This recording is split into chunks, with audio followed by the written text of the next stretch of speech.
Bonjour, bonsoir à tous et bienvenue dans cette vidéo où on va parler coupure de courant, école et coup de gueule.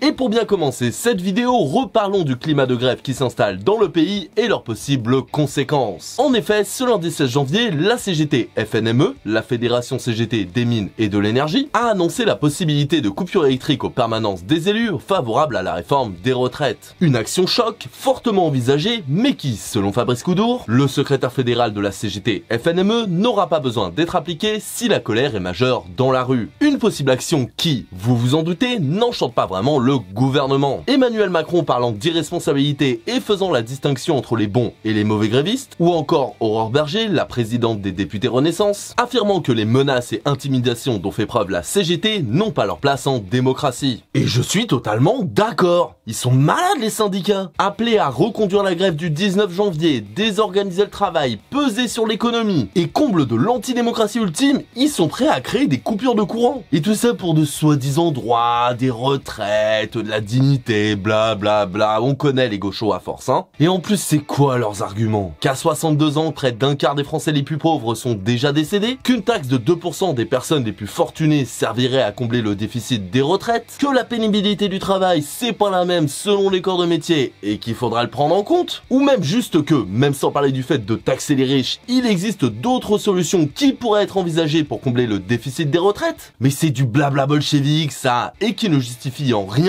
les actions prévues par les syndicats. Non mais je veux dire, ils peuvent pas tout simplement discuter avec le gouvernement? Oui, ce même gouvernement qui enchaîne les 49.3. Et effectivement, la CGT a dit vouloir négocier le plus possible avant d'appliquer leurs mesures, d'accord. Et c'est vrai, après des années à tenter de prévenir et de dialoguer avec un gouvernement totalement en roue libre et qui fait la sourde oreille aux syndicats, on peut comprendre que la détresse et l'indignation appellent à des mesures et des actes forts. Et pour être honnête, effectivement, un bon nombre de nos avancées sociales ont été acquises grâce à des grèves générales, des grèves qui emmerdaient vraiment les gouvernements en place à ces moments. Oui. Mais quand même, c'est pas démocratique leur façon de faire grève, hein. Et puis le gouvernement l'a dit, on n'a pas le choix pour les retraites. Il faut travailler plus longtemps, c'est tout. Oui, d'accord, mais on pourrait taxer les riches ou tout ça. Là, j'entends rien.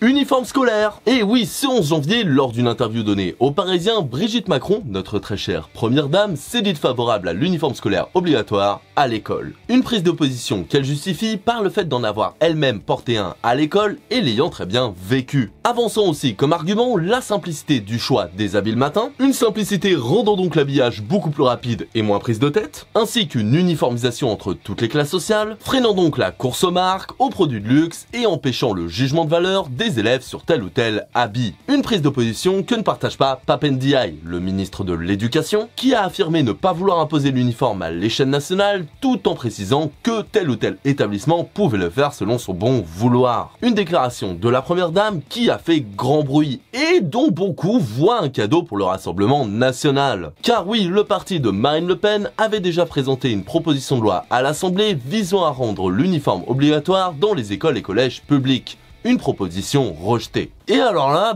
j'avoue que je suis perdu. Si c'est plus rapide pour s'habiller, que ça coûte moins cher, et que ça permet de se battre contre les inégalités sociales entre tel ou tel élève vis-à-vis des vêtements, alors pourquoi ne pas rendre l'uniforme obligatoire? Eh bien tout simplement parce que, selon certains, l'uniforme a aussi des désavantages. En premier lieu, un uniforme, ça a un coût. Un coût qui généralement doit être doublé car un uniforme, ça a deux versions. Celle d'hiver et celle d'été. Ce qui, pour les familles les plus modestes, reviendrait à acheter deux habits supplémentaires et pas forcément donnés d'ailleurs. Des habits en plus des vêtements de la vie de tous les jours, ce que ne peuvent pas se permettre toutes les familles. Ensuite, en point négatif, la liberté des élèves. En effet, plusieurs observateurs s'accordent à dire que l'uniforme freinerait drastiquement l'individualisation des jeunes, leur parcours d'émancipation, d'affirmation et aurait aussi un effet d'homogénéisation problématique. Et ça sans parler de l'aspect sexiste des uniformes avec jupe pour les filles, pantalon pour les garçons, ce qui effectivement pourrait faire penser à un retour en arrière de 50 ans. Mais c'est rien du tout ça, je veux dire, si notre première dame elle est pour, c'est que c'est forcément une bonne idée. Puis c'est pas comme si le RN avait déjà utilisé le port de l'uniforme comme argument anti-islamiste. C'est pas comme si les opposants au port de l'uniforme dénoncent le fait qu'un uniforme ça masque les inégalités au lieu de les combattre. Et puis c'est pas comme si Brigitte c'était une ancienne prof parmi tant d'autres, sans mandat, aucunement élue, et que du coup son avis devrait être autant pris en compte que n'importe quel citoyen lambda, et pas comme source de savoir absolu.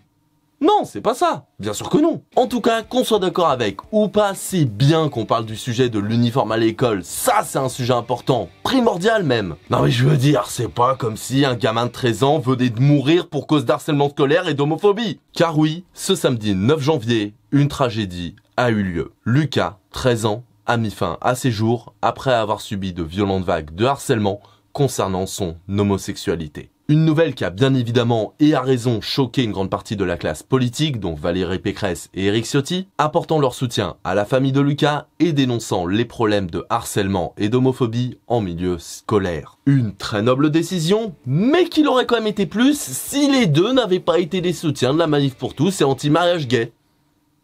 Oups. Après, je suis mauvaise langue, hein, on peut changer en disant récupération politique. Mais qu'est-ce que vous allez imaginer? Une tragédie et un problème de harcèlement qui a fait débat, avec certaines voix affirmant que l'homosexualité présumée de Lucas ne serait que la conséquence des médias et endoctrinement woke. Avec comme argument qu'à 13 ans, on joue à Pokémon et on ne pense pas au sexe.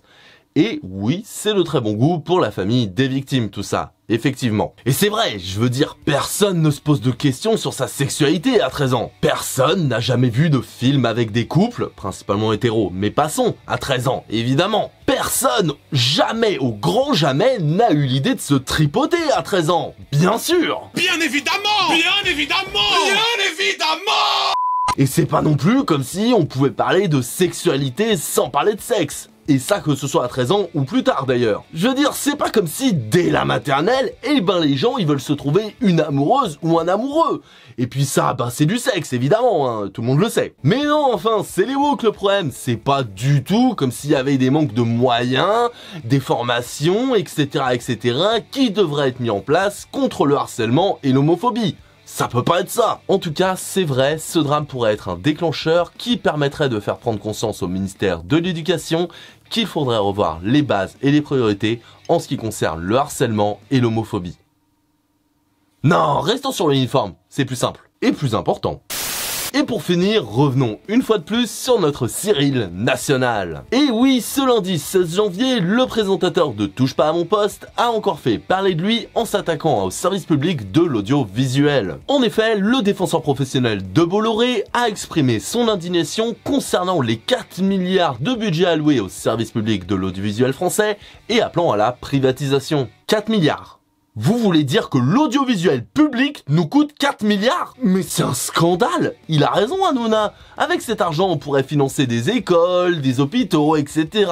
Mais privatisons tout! Bon, alors ça, c'est si on oublie que le budget des services publics en France n'est que de 0,16% du PIB. Il faut aussi ne pas prendre en compte qu'avec la suppression de la redevance télé, eh bien une grande partie du pognon et de la liberté d'expression du service public de l'audiovisuel français a été amputé. Et il faut aussi oublier que si jamais on privatise tout, eh ben ce sera la même chose que dans le privé, c'est-à-dire quelques milliardaires qui possèdent tous les médias, mais là ce sera vraiment tous les médias. Et puis d'ailleurs, les milliardaires qui possèdent des médias, tu sais ce que c'est, hein Cyril? Au fait, comment il va ton patron d'ailleurs? Puis en Afrique. Mais sinon, à part ça, je vois aucune raison de privatiser. Et puis attention, hein, il sait de quoi il parle, Cyril. Je veux dire, quand tu sais qu'il a longtemps travaillé pour des chaînes du service public et que TPMP, son émission phare elle-même, était à l'origine sur France 4, qui est une chaîne du service public, bien joué. Oui, effectivement, quand on sait tout ça, on pourrait le traiter de pantin à la solde de Bolloré, de faux cul, d'hypocrite. Mais non, le mec sait juste de quoi il parle, c'est tout. Mais sinon, tout va très bien. Alors maintenant, à savoir si l'uniforme scolaire c'est de droite ou de gauche, vu les personnes que ça enchante, j'ai ma petite idée. Allez, salut. Tout va bien.